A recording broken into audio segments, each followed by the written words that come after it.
Hello, welcome. We're back at Airecon. I am sitting here with Bez, with Stuff by Bez. Yes. We're going to talk through some of the games that you've got and you're working on at the minute. Absolutely. So, I'm best known for Yogi, which was originally my own publication. It's been licensed by Gigamic. I'm known for the L deck, which is literally hundreds of games you can play with one deck of cards.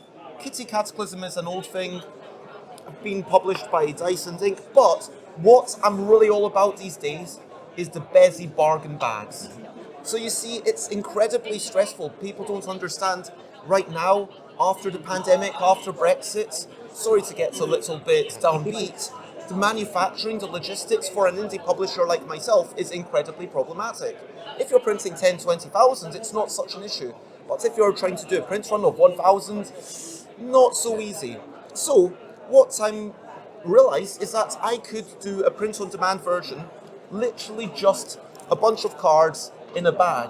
It's a full game. It's a game that I'm proud of, but I call it a Bez Bargain Bag, and I sell these literally for just £5, which is a bargain. Fantastic, which is a bargain.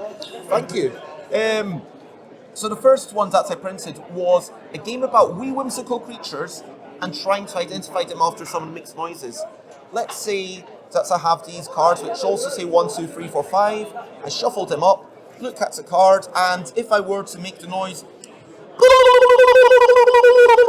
which one of these creatures do you think that I was making the noise of? Exactly. And there's enough information with the tongues, with the multiple mouths, with all sorts of things going on, and you've got 80 creatures completely different. And so you keep going, everyone gets a turn to make a noise. If you were right, you get a point. If you voted with the majority, then you get a point because maybe the noise wasn't actually that good, but you made a good guess. But if you were making a good noise that got the majority to be correct, you get a point. That's the entire game. Yeah, no, that sounds great. And I've always seen you at some of the conventions. It's always been a buzz around the stalls, and it's really been good to see that in there. So with that in mind, what's sort of important to you in the community and the industry as a whole? I think that what's important to me generally is experimentation and people being willing to push the boundaries. Because like this one, a game about quickly grabbing creatures that are totally different and counting your beetroots, it feels, I'm really proud of it, but it feels like something that someone else might have made.